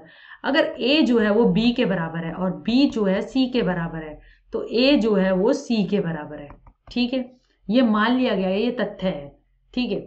If equals are added to equals the wholes are equals. अगर एक ए है, ठीक है, और एक ए है, इसके बीच में मैंने कुछ ऐड किया, ठीक है, और वही चीज मैंने इसके बीच में ऐड की, तो दोनों चीजें क्या रहेंगी? सेम ही रहेंगी। If equals are subtracted from equals the remainders are equal. अगर ए है और ए है, दोनों के बीच में मैंने कुछ घटा दिया, वन घटा दिया मान ली, तो भी दोनों चीजें क्या रहेंगी? बराबर रहेंगी। Things which coincide with one another are equal to one another. अगर ये सर्कल है, इसके ऊपर आपने एक और सर्कल रख दिया और वो इसको पूरा तरीके से ढक लेता है, तो ये दोनों चीजें क्या होंगी? ये एक दूसरे के बराबर होंगी। The whole is greater than part. अब ये हमारा पार्ट है 1/4 और ये पूरी चीज क्या है? होल यानी 1। जो गेस्टाल्टवादी भी बात करते हैं तो 1 इज ऑलवेज ग्रेटर देन 1/4। तो ये जो है ये हमारी एक्सियम्स है जिन्हें मान लिया गया है ये सार्वभौमिक सत्य है, और ये जो थी ये आपने देखी। तो इस क्वेश्चन का आंसर है axioms are propositions which are assumed. अभिग्रहित प्रस्ताव है जिन्हें मान लिया जाता है सत्य। Which of the following statement does not reflect contemporary view of students error in mathematics. बच्चों की जो गणित में त्रुटियां होती हैं, अशुद्धि होती हैं, वो समसामयिक निरीक्षण पर प्रकाश नहीं डालती हैं। कौन सी प्रकाश नहीं डाल रही है ये देखना है। They should be overlooked. उनको ध्यान नहीं देना चाहिए, ये तो गलत बात है, उन्हें अनदेखा कर देना चाहिए, यही इसका आंसर है। They are part of learning, बिल्कुल सही, वो लर्निंग का पार्ट है। They are a rich source of information, हाँ इनसे हमें बहुत ज़्यादा जानकारी मिलती है। They can guide the teacher in planning her class. Teacher guide कर सकती है कि कहाँ कमी हो रही है, मैं क्या नई एक्टिविटी कराऊँ, मैं क्या नया मटेरियल यूज़ करूँ, तो तीनों चीज़ें मदद करती हैं। उनको ओवरलुक कर देना, उनको ध्यान ना देना, ये हमारी कंटेम्प्रेरी व्यू नहीं कहती। वो तो कहती है बच्चे के एरर जो है वो काफ़ी लर्निंग अपॉर्चुनिटी है, एरर कर रहा है तो उससे आपको, बच्चे को, सबको बहुत कुछ सीखने को मिल जाएगा, उसको यूज कीजिए, उसको यूटिलाइज कीजिए। ओवरलुक कर देना, उनको अनदेखा कर देना, ये कंटेम्प्रेरी व्यू नहीं कहती। अब भाई क्वेश्चन आ गया नेचर ऑफ मैथ्स पे। विच of the following statement regarding mathematics is true. निम्नलिखित कथनों में से गणित के संदर्भ में कौन सा सही है। मैथ्स एक टूल है, गणित एक उपकरण है। सही बात है, गणित एक उपकरण है।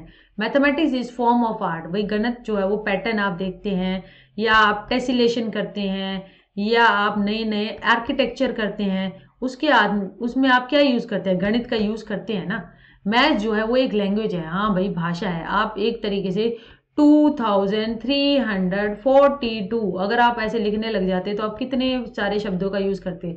और गणित की एक प्रिसाइज लैंग्वेज में आपने 4 न्यूमरल्स को यूज, 4 नंबरों को यूज करते हुए आपने कितनी आसानी से लिख दिया। तो मैथ्स की, गणित की एक अपनी लैंग्वेज है जिसके अंदर सिंबल्स है, साइंस है, और मैथमेटिकल एक मैथ्स एक टूल है, एक उपकरण है, यानी कि आप यूज करते हैं इसको फिजिक्स में, केमिस्ट्री में, बायोकेमिस्ट्री में। आप जो है मोलिक्यूल्स वगैरह, ये जो आजकल कोरोना वगैरह के जो आप देखते हैं, तो आप दवाइयां जो बन रही है तो उसके अंदर कितना केमिकल होना चाहिए, तो आप गणित का यूज करें ना, उसमें आप डेसिमल वगैरह जो आप जो भी वेट को नाप रहे हैं, डेसिमल नहीं मतलब आप जैसे भी आप जो है वो वेट को नापने के लिए यूज कर रहे हैं, तो उसमें आप गणित का मापन पक्ष यूज कर रहे हैं ना। तो मैथ्स एक टूल है, तो इसलिए इसका आंसर जो है 4 है, ए बी एंड सी, गणित तीनों है। To prove that √2 is an irrational number, √2 जो है वो एक इरेशनल नंबर है, ठीक है, p/q की फॉर्म में नहीं लिख सकते, ठीक है।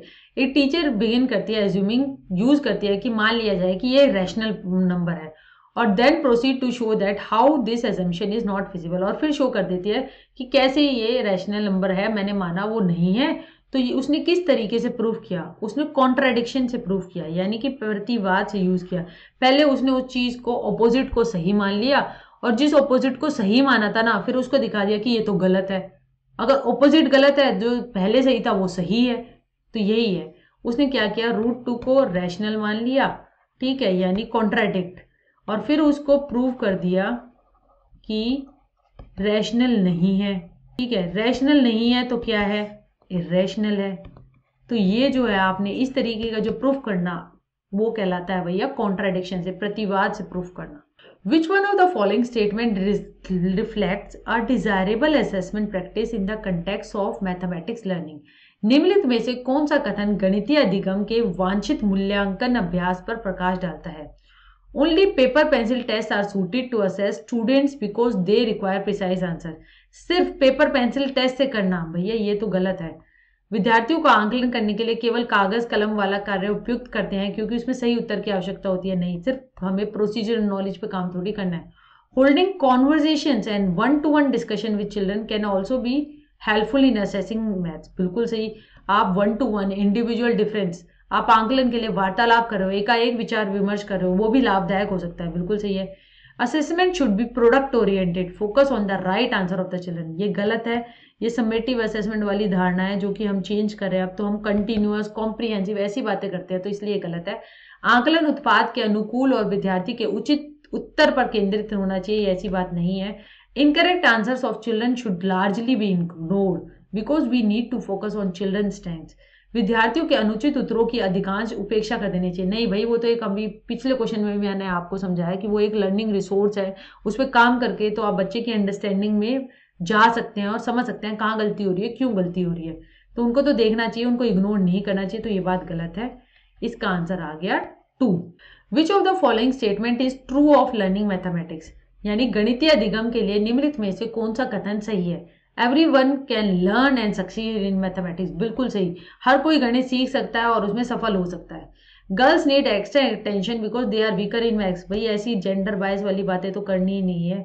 गर्ल्स क्यों कम है, ऐसा तो नहीं है, वो कोई कम नहीं है। Mathematics is a specialise subject meant for a select few, सिर्फ कुछ विशेष विषय है जो विशिष्ट लोगों के लिए, नहीं भाई गणित तो सबके लिए। आप जाने अनजाने में एक अनपढ़ व्यक्ति भी गणित का यूज करता है, वो जो है वो भी अगर उसे 200 रुपए देने, 180 रुपए देने हैं 200 में से, तो वो कहेगा 20 कम दे दे, तो वो इस तरीके की गणित को यूज कर रहा है। हाँ, वो फॉर्मल रूप से एल्गोरिदम ऐसे लिख कर नहीं कर रहा है, गणित का तो वो यूज कर रहा है ना, तो हर कोई लर्न कर सकता है गणित को। और गणितीय चिंतन करना ये तो बहुत इंपॉर्टेंट स्किल है, जो कि हम एक सिविलाइजेशन से दूसरी सिविलाइजेशन, एक कल्चर से दूसरे कल्चर में हम हमेशा देते आए हैं, जो कि हमारे पुराने गणितज्ञ थे, उन्होंने नई नई चीजें खोज के हमें देते आए हैं, तो उस तरीके से हम रीजनिंग करना, ये सारी चीजें सीख रहे हैं ना, और सीखते हैं और फिर इसको यूज करते हैं। Informal algorithms are inferior to formal mathematics, ये गलत है। इनफॉर्मल एल्गोरिदम क्या होता है? अब देखिए, जैसे कि बच्चे को हमने दिया 22 जमा 22, तो अब टिपिकल उसने ऐसे का ऐड करना, उसे हम सिखा देते हैं। अगर इनफॉर्मल एल्गोरिदम होगा ना, तो ऐसे करके लिखेगा 22 जमा 20 जमा 2 जमा 20 जमा 2 और 20 और 20 को ऐड करके 40, 2 और 2 4, और उसने 44 आंसर तो उसने भी निकाल लिया, मगर उसने अलग तरीके की मैथ्स के एडिशन के अंदर उसने एसोसिएटिव प्रॉपर्टी यूज कर ली। तो ये जो है, इस तरीके के इनफॉर्मल एल्गोरिदम जो होते हैं, ये किसी भी तरीके से इन्फीरियर नहीं होते, ये तो एक तरीके से मैथ्स में वो बताते हैं, मतलब कि क्रिएटिविटी शो करते हैं या फिर यूसेज दिखाते हैं कि आप इस तरीके से भी कर सकते हैं। इनको इन्फीरियर नहीं मानना चाहिए। हाँ, ग्रेजुअली आपको फॉर्मल एल्गोरिथम की तरफ बच्चे को ले जाना चाहिए कि आप जो है यहाँ ये सही है, मगर इस तरीके से आंसर तो आ सकता है, मगर एक पर्टिकुलर पैटर्न बना हुआ है ना किसी भी सब्जेक्ट का, किसी भी नेचर का, तो वो तो हमें सीखना पड़ेगा ना।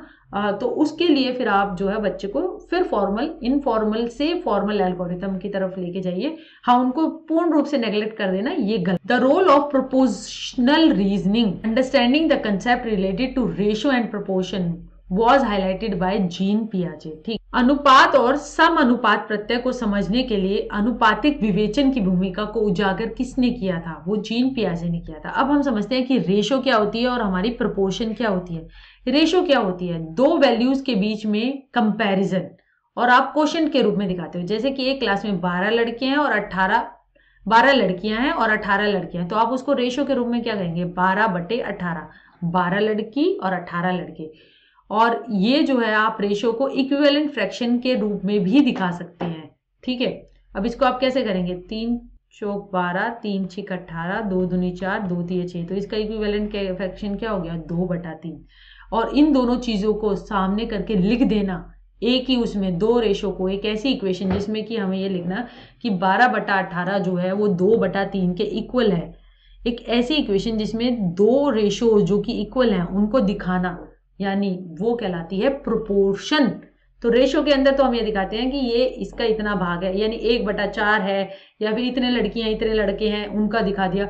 और अगर दो रेशो जो कि बराबर है उनको इक्वल टू का साइन करके दिखाना, वो कहलाता है भाई प्रोपोर्शन। अब प्रोपोर्शनल रीजनिंग क्या होती है? प्रोपोर्शनल रीजनिंग होती है थिंकिंग, होती है relation, involve thinking about relationships and making comparisons of quantities of values. अनुपातिक तर्क में रिश्तों के बारे में सोचना और मात्राओं या मूल्यों की तुलना करना।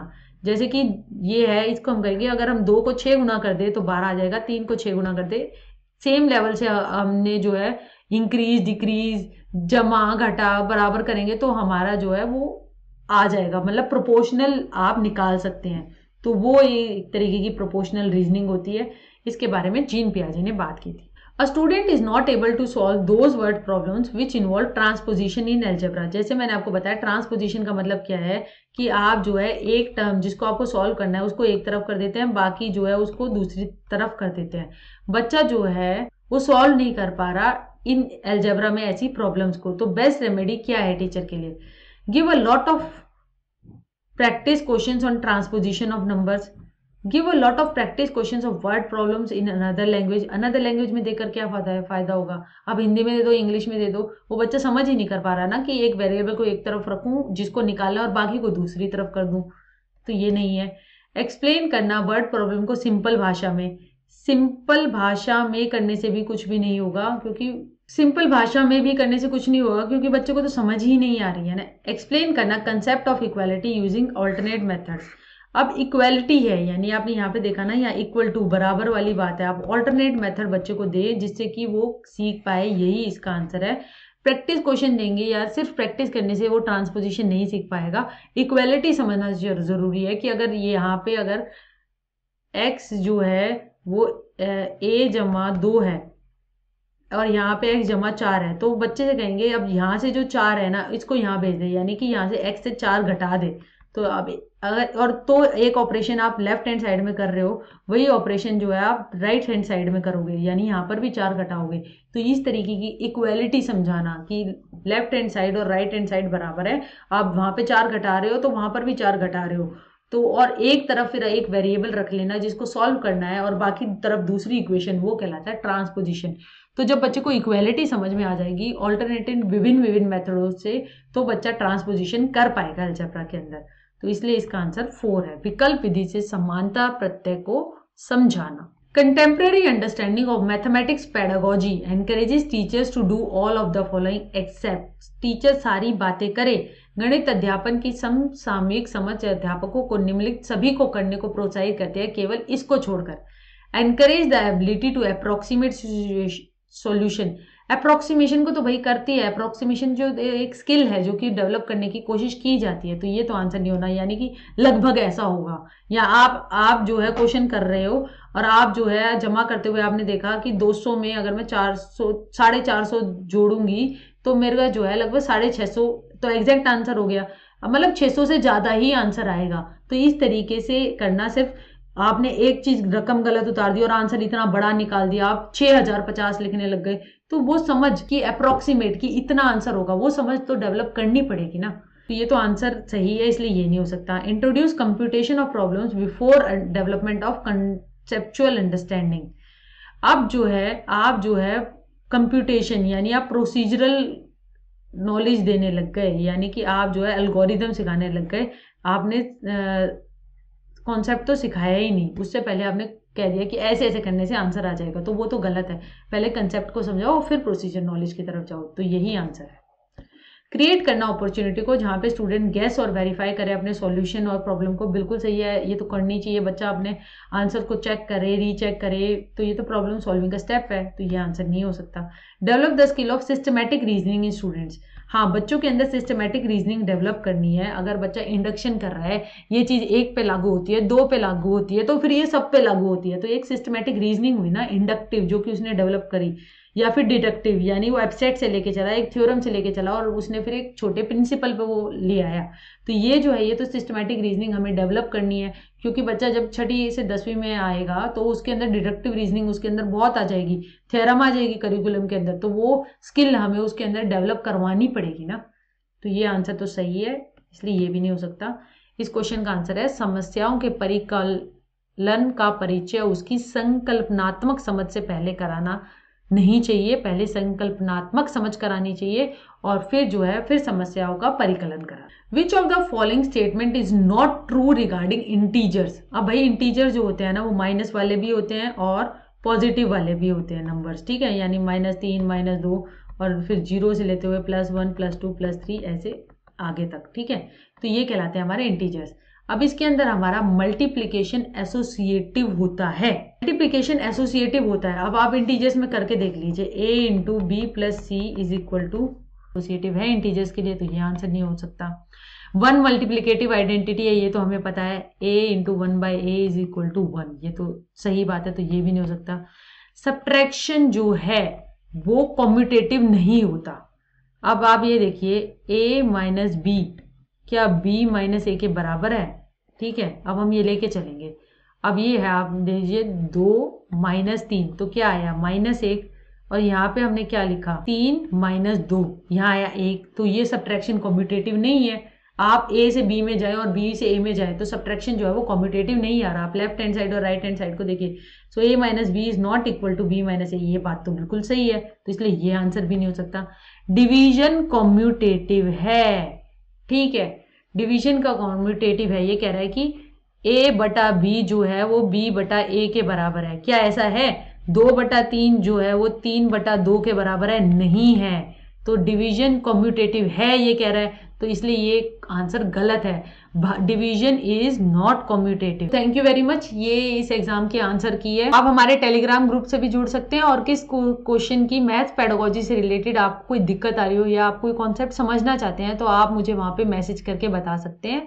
तो पढ़ते रहिए गणित के बारे में और नए नए कंसेप्ट और उसकी नई थियरीज और उसकी जो कॉन्सेप्ट हैं उनको रिवाइज भी करते रहेंगे, जो कि आपके CTET, रीट, UPTET सब पेपर में आपको मदद करेंगे और आपको खुद के गणित के कॉन्सेप्ट्स भी आपके क्लियर हो जाएंगे।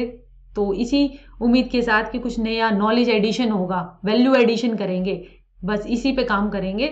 सो थैंक यू, जय।